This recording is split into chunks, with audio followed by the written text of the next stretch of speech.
Amém. Evangelho de Lucas, capítulo 12, a partir do verso 45.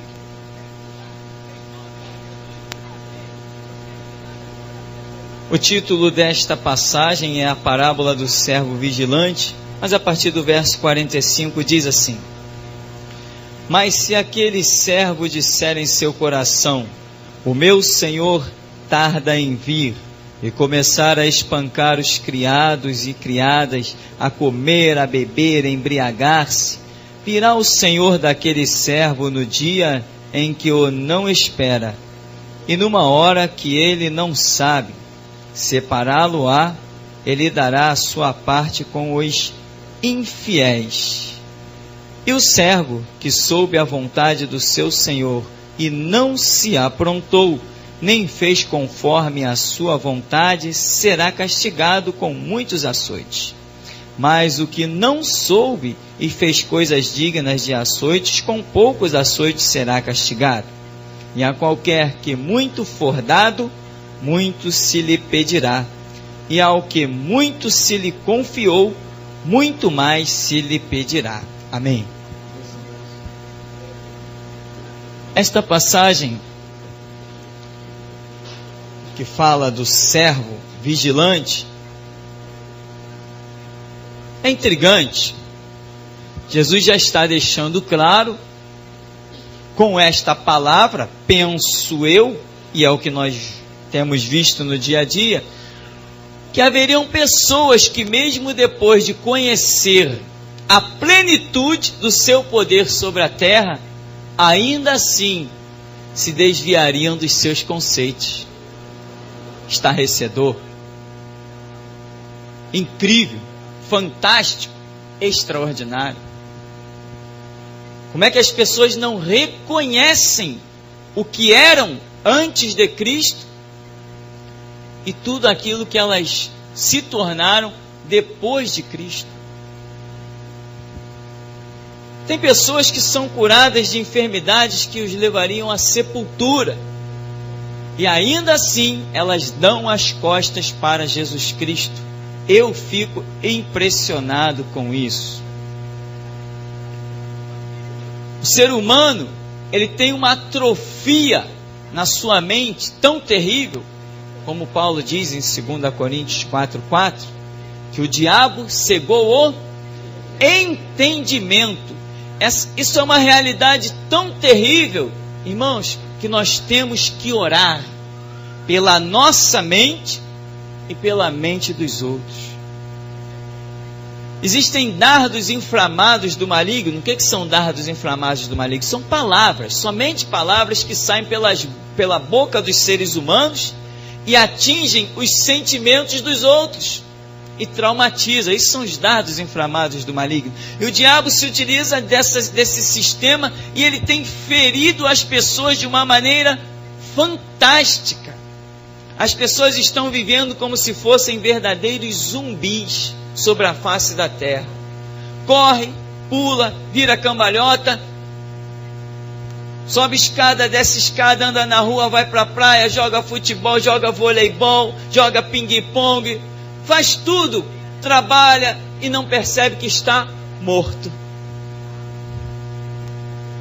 Quando entra a luz do Evangelho de Jesus Cristo, como Paulo fala em Efésios capítulo 2, verso 1, nós estávamos mortos nos nossos delitos e pecados, mas Ele nos vivificou, nos deu vida.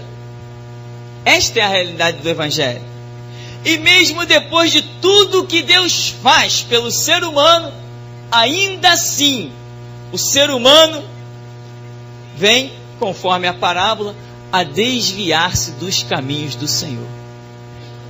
Conheci uma pessoa que desde a infância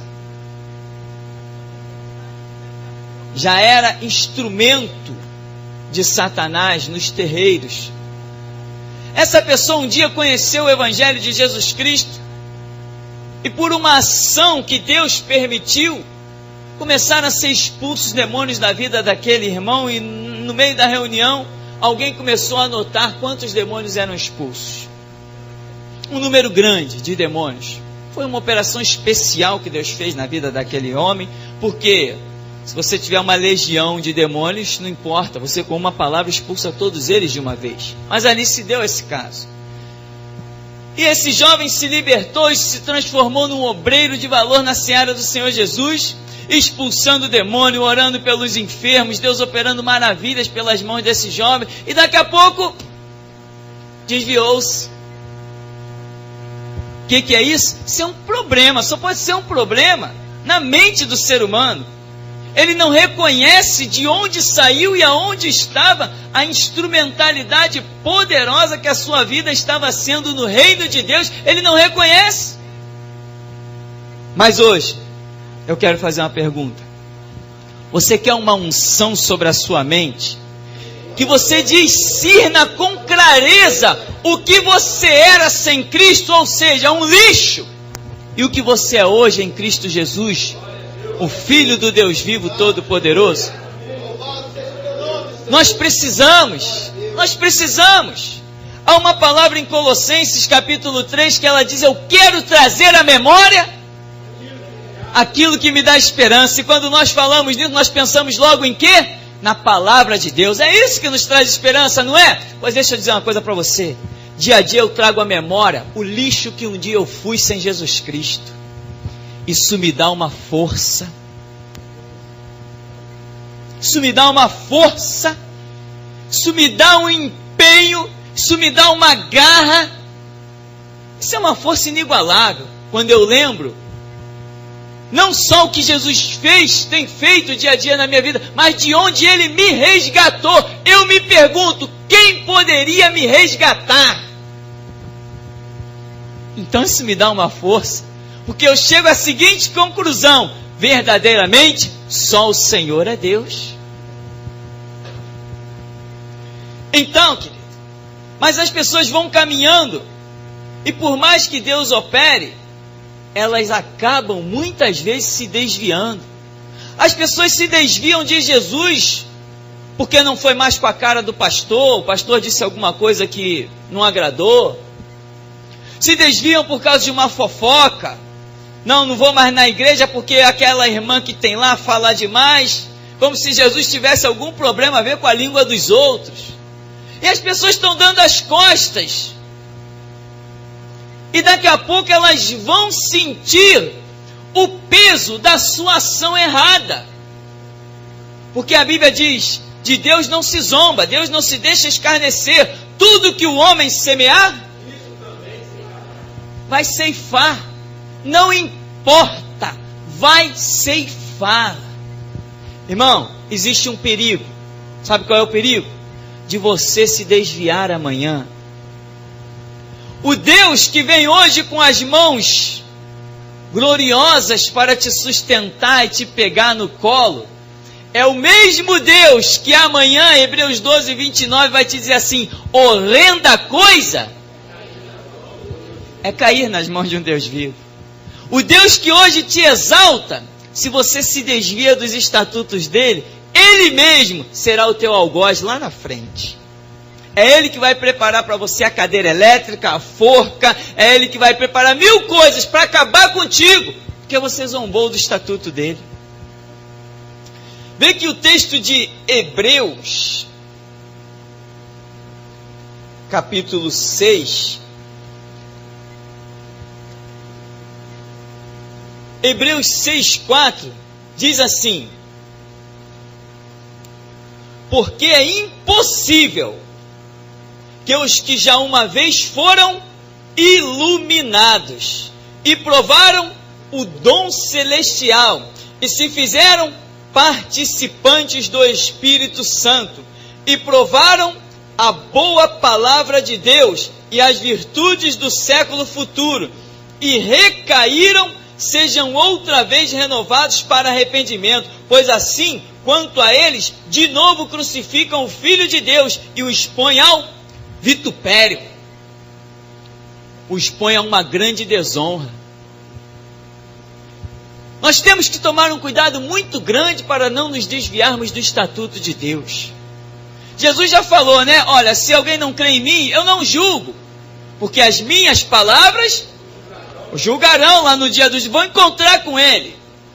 Mas, irmãos, aqui a Bíblia está dizendo que alguém que uma vez foi iluminado, provou o dom do Espírito Santo, provou as virtudes do século vindouro, caiu. O autor de Hebreus está dizendo assim, é impossível esse camarada se levantar de novo. Ele está expondo Cristo à ignomínia, ao vitupério, a uma grande desonra. Vamos analisar se o autor de Hebreus não está correto? Tu está no mundão lá, caído, escravo do diabo, cavalo do diabo, cheio de superstição, medo do boitatá, da mula sem cabeça, do saci pererê, medo de tudo que é barulho que você ouve, oprimido, humilhado. Daqui a pouco vem Jesus com uma mão poderosa, te liberta, faz as cadeias caírem, faz os grilhões romperem, faz as algemas serem esmiuçadas. Aí a Bíblia diz assim, Ele nos transportou para o seio do Filho do seu amor, nos assentou com Cristo Jesus nos lugares celestiais. Daqui a pouco você vê que tudo ficou para trás, você é uma nova criatura em Cristo Jesus. Aí o diabo está lá, de cabeça baixa, Jesus entrou com a sua soberania, te revelou a palavra, te resgatou, aí Jesus está triunfante, resgatei esse. E o diabo está só olhando de canto. Vou fazer o quê, né? Jesus é soberano, ele tem as chaves da morte e do inferno. A porta que ele abre, ninguém fecha. A porta que ele fecha, ninguém abre. Aí daqui a pouco o camaradinha que Jesus derramou o sangue por ele na cruz, sofreu a separação do Pai, Eli, lama sabactani. Daqui a pouco esse camarada dá as costas para Jesus. Aí o diabo vai, levanta os dois olhos e olha para Jesus. Agora é minha vez. O que aconteceu? Ele expôs Jesus ao vitupério, a uma grande desonra, a ignomínia. Ele acabou com Jesus. E você acha que Jesus não vai cobrar isso dele? Certamente ele vai cobrar. Porque a quem muito lhe é dado, estava oprimido, estava surrado, estava humilhado, não tinha o que comer dentro de casa, tinha dúvida do amanhã. Agora acorda com a geladeira cheia, com certeza de que o amanhã Deus proverá, está na tremenda paz interior. Jesus curou, Jesus restaurou, tirou os traumas, abençoou a mente. Jesus fez uma obra tremenda, curou, deu saúde, fez tudo na vida do camarada. Daqui a pouco ele dá as costas para Jesus. Jesus não vai cobrar dele? Vai. A Bíblia diz assim, quando o espírito sai do homem, ele anda por lugares áridos, ele anda errante. Ele anda errante. Quando o demônio é expulso da vida do ser humano, ele não tem repouso. Lembra que aqueles suplicaram a Jesus lá em Marcos capítulo 5? Se tu nos expulsa, não deixa a gente ficar andando por aí não. Permite pelo menos a gente entrar nos porcos. Aí o camarada é liberto, os demônios ficam vagando. Ficam vagando. O que eles dizem? Vou voltar para minha casa de onde eu saí. E a Bíblia diz que se eles voltam e acham a casa adornada, arrumada, em condições de que eles voltem e ali se instalem, a Bíblia diz, Jesus Cristo que não mente, não se engana, declarou que o estágio daquele homem se torna pior do que o anterior, porque aquele demônio que retorna, ele não retorna sozinho, ele retorna com quantos? Com 7 o quê? Piores do que ele. Sabe o que é essa permissão? É Deus. O 7 é o número da perfeição. Deus permite mesmo. Por isso, irmão, a minha oração é essa. Eu espero que seja a tua também. Prefira a morte antes de desviar-se do caminho da verdade. Prefira do fundo do teu coração. Clame a Deus e diga assim, Deus, tu és um Deus vivo e ouve a minha oração. Tem misericórdia de mim. Se amanhã eu tiver que me desviar do teu estatuto, que hoje seja o dia do meu sepultamento. Leve isso a sério, meu irmão. Leve isso muito a sério. Busque isso nas profundezas do teu ser. Homens se desviaram do caminho da verdade e pagaram um preço alto. Homens de Deus. Estou falando do ímpio. O ímpio não se desviou de nada. Temos a nação de Israel que se desviou. A nação de Israel se desviou, como o profeta Oséias 4:6 vai dizer, o meu povo foi destruído porque lhe faltou conhecimento. Jesus chega em Israel e diz assim, olha, examine a Escritura, João 5:39, vós cuidaste ter nela a vida eterna. Então examina, vocês vão ver que elas testificam de mim. Ninguém pode crer em mim aleatoriamente, tem que crer em mim segundo revelam as Escrituras. Mas eles não quiseram examinar as Escrituras. E em Mateus 22, 29, Jesus já tinha dito: errais não conhecendo as Escrituras e nem o poder de Deus. Eles não queriam examinar a Escritura, eles não queriam estudar. Eles estavam muito bem repousados nos seus largos filactérios, as suas franjas alongadas, a mitra escrita santidade ao Senhor, o peitoral de 12 pedras. Eles se achavam os melhores, os mais santões. E Jesus está dizendo assim: vocês não são nada, vocês comem um mosquito e engolem um camelo, vocês não conhecem Bíblia. Aí vem Jesus e vira para aquela figueira que simboliza a nação de Israel e faz o quê? Tu é maldita, nunca mais nasça fruto de ti. Meu irmão, eu vou te perguntar, qual foi a nação, segundo a história, e o Holocausto, a Segunda Guerra Mundial também revelam isso de uma maneira terrível. Tem livros escritos dessa época que você não consegue ler. Eu não vou citar aqui os fatos, senão você ia sair daqui tonto. Mas a nação de Israel, o povo judeu, foi o povo que mais sofreu na face dessa terra. Nem os escravos não sofreram tanto quanto a nação de Israel pereceu pela falta de conhecimento. Nem os escravos, que é uma página negra na história da humanidade, que é uma página negra na história do Brasil, um ser humano escravizando o outro, nem os escravos não pereceram tanto quanto a nação de Israel. Tudo por quê? Porque lhes faltou conhecimento, porque o Senhor falou: porque tu rejeitaste o conhecimento, também eu te rejeitarei, para que não sejas sacerdote diante de mim. Visto que te esqueceste da lei do teu Deus, também eu me esquecerei de teus filhos. E esqueceu ou não esqueceu? Porque eles se desviaram dos estatutos do Senhor. Deuteronômio dizia: se tu guardares todos os meus estatutos, o Senhor te colocará por cabeça e não por cauda. Tu vais sair contra os teus inimigos por um caminho, eles vão fugir de diante de ti por 7. Mas se ao contrário tu não guardares os estatutos, é ao contrário. O teu inimigo vem por um caminho e você foge por 7. Tu vai cair a peste, vai cair a espada, tu vai cair a todos os mares da terra. Não haverá pão na tua mesa, os teus currais não serão fartos, os teus celeiros não serão abastecidos. Tudo por quê? Por causa dos estatutos. E estatuto significa conhecimento. Israel pereceu terrivelmente. Temos o rei Saul no cenário da história de Israel. Todos conhecem a história do rei Saul. Ele se desviou. Samuel disse para ele o quê? Porque tu rejeitaste a palavra do Senhor, também o Senhor te rejeitou para que não sejas mais rei. Ele rejeitou a palavra, então ele se desviou da regra que Deus havia estabelecido para a sua vida. Qual foi o fim do rei Saul? Morto sobre a própria espada. Diga para você mesmo: eu tenho que fugir desse mal. Temos que fugir desse mal. Temos que levar Deus a sério como nenhum povo jamais levou. Temos que levar Jesus Cristo, o seu sangue, a sua palavra a sério como nenhuma igreja jamais levou. Temos que ser homens de Deus como ninguém jamais foi na face dessa terra, a ponto de desafiarmos o inferno e todos nos verem de pé. Temos que ser homens de Deus para desafiar o câncer, a lepra, desafiar as balas perdidas e ficarmos de pé e glorificarmos o nosso Deus. Nós temos que ser homens de Deus raros na face desse planeta. Saul foi rejeitado por Deus, mas estava desviado. Só que continuou sentado num trono, vestindo as vestes reais, com as armas reais. Ele tinha a coroa que dizia, todo mundo olhava e o via como rei, mas ele estava desviado e estava reprovado. E por causa dele, todos aqueles que o olhavam ainda como rei, pereceram. Davi também se desviou 2 vezes. A primeira, ele fez o censo. Quando Davi contou o censo, quantos do povo morreram?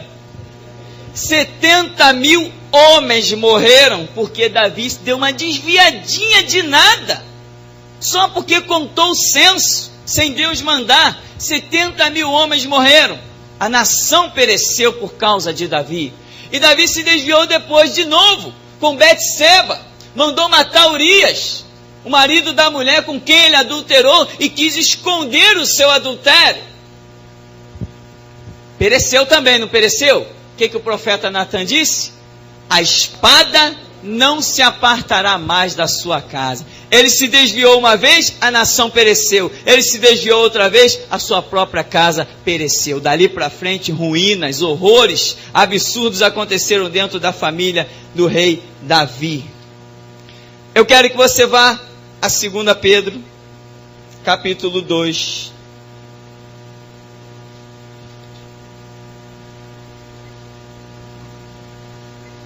Segunda Pedro, capítulo 2, verso 17, diz, o contexto aqui são os falsos mestres. Estes são fontes sem água, nuvens levadas pela força do vento, para os quais a escuridão das trevas eternamente se reserva.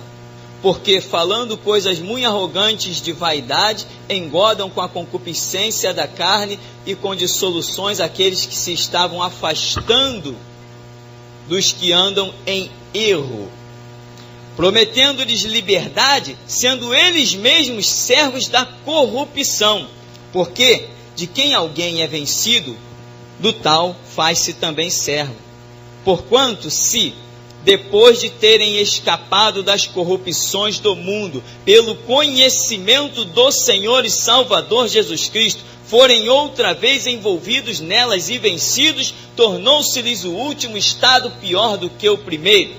Porque melhor lhes fora não conhecerem o caminho da justiça do que, conhecendo, desviarem-se do santo mandamento que lhes fora dado.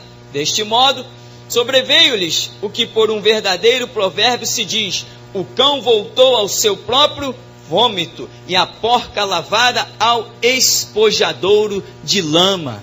Palavra de Deus.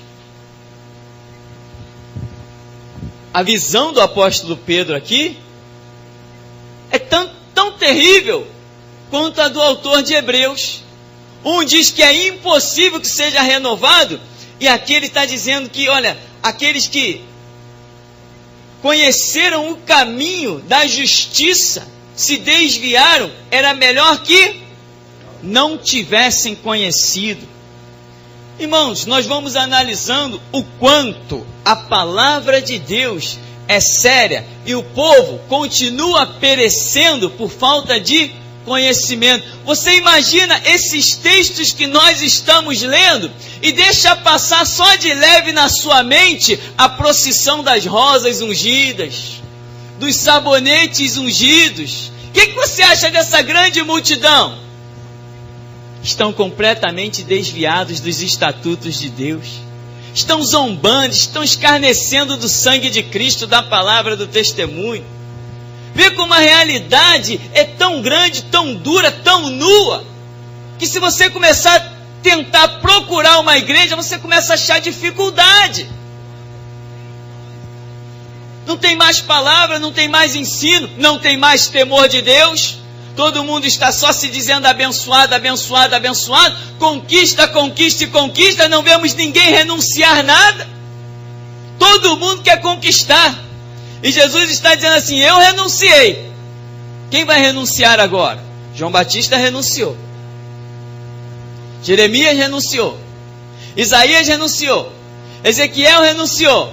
Todos os que foram homens de Deus, Pedro, Paulo, Tiago, João, Estevão, todos renunciaram. E hoje nós vemos uma igreja que todo mundo quer só conquistar. Conquistar para o seu bel prazer. Não conquistar para a glória de Deus. Conquistar para ter o seu próprio ninho no alto. Não para que Cristo Jesus seja glorificado e almas sejam redimidas. As pessoas querem conquistar para afrontar os outros. Para dizer que tem. E não para dizer que só o Senhor é Deus. Elas querem conquistar para si e não para Deus. Estão desviadas dos conceitos do Evangelho. O perigo de se desviar é grande, porque nós vivemos num mundo que jaz no maligno. Todo dia alguém está tentando puxar o teu tapete. Todo dia alguém está tentando te arrancar do altar de Deus. E se você desgrudar os teus olhos da Escritura, você cai. Lá em 1 Reis capítulo 13 tem a história do profeta desconhecido. Ele se desviou também. Deus falou assim, olha, vai lá em Betel, profetiza contra o altar, esse é o sinal. Quando você profetizar, o altar vai se fender de alto a baixo, a cinza que nele está vai cair, esse é o sinal de Deus. O homem chegou lá, altar, sobre ti se queimarão ossos humanos, e esse é o sinal de Deus. Assim vai acontecer, o altar fendeu, a cinza caiu, teve um rei que tentou prendê-lo, ficou com a mão ressequida, ele orou, a mão do homem voltou ao normal, sinais poderosos, e Deus falou assim, entra por um caminho, sai pelo outro, não come, não bebe nessa cidade, está tudo amaldiçoado aí. Esta era a palavra do Senhor.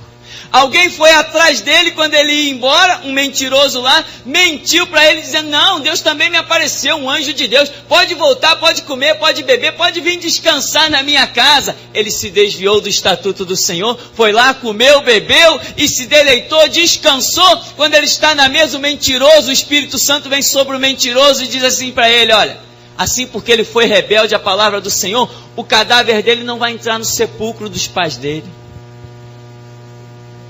E ele saiu, foi embora. No meio do caminho, o leão pegou ele, acabou com ele. Leão, Mateus, a palavra do Senhor o matou. Porque não era isso que dizia? Vai por um caminho, sai pelo outro, não come nem bebe. Ele foi contrário ao estatuto. A palavra que te dá vida é a mesma palavra que te mata.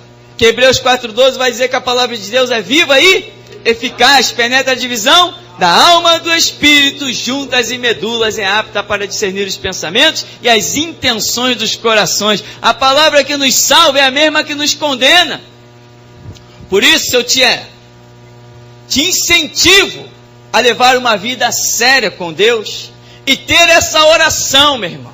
Senhor, que seja hoje o dia do meu sepultamento, mas não amanhã o dia que eu esteja desviado dos teus caminhos. Eu te pergunto, você sabe que a Bíblia é a palavra de Deus? Você recebeu o poder sobre as enfermidades? Recebeu o poder para pisar serpentes, escorpiões e toda a força do diabo e nada te causará dano algum? Você recebeu a promessa de que Deus proverá, de que 1000 cairão ao seu lado, 10.000 à sua direita e tu não serás atingido? Você recebeu isso do Senhor? Não pode se desviar disso. Ele não vai aceitar que você se desvie. O nosso Deus é um fogo consumidor. Ele está tratando contigo.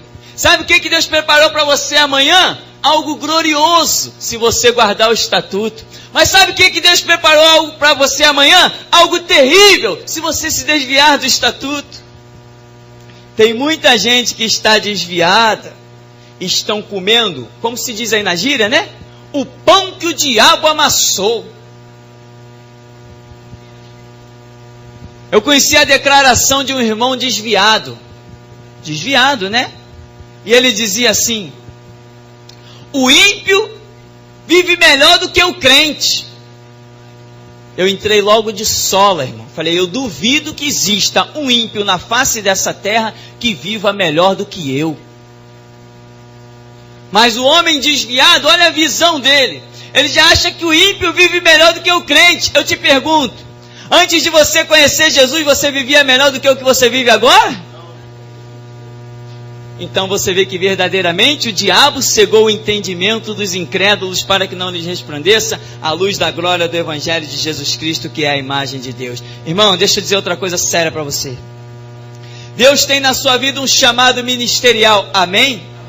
Quantos estão esperando em Deus a revelação desse dia? Todos, amém? Porque através da sua vida Deus quer que o louvor chegue diante do trono dele. Através da tua vida Deus quer destronar principados e potestades. Através da tua vida Deus quer desfazer as obras do diabo. Deus quer curar os enfermos. Deus quer dar oportunidade às pessoas. Deus quer usar a tua boca como sal da terra, luz do mundo. Deus quer usar o teu corpo como templo do Espírito Santo. Deus quer que você se mova, o Espírito Santo se mova nos teus passos, que fale na tua boca, que cure nas tuas mãos, que te engrandeça e te glorifique. Deus tem preparado um ministério para você. Isso é muito ou é pouco? É muito. A quem muito é dado. Por isso você não pode se desviar. Porque se você se desviar, não é o diabo que vai acabar contigo, não. O próprio Deus acaba. Porque você recebeu o Espírito da glória de Deus. Não pode dar as costas para isso. Ele não vai aceitar. Deus não vai aceitar. Ele não aceitou de Israel. O que vai aceitar da gente? O que nós somos melhores que Israel? Ele não vai aceitar que a gente se desvie do caminho da verdade. Ele vai descer na terra com chicote mesmo e vai acabar com a gente. Você quer unção de valentia? Você quer unção de ousadia?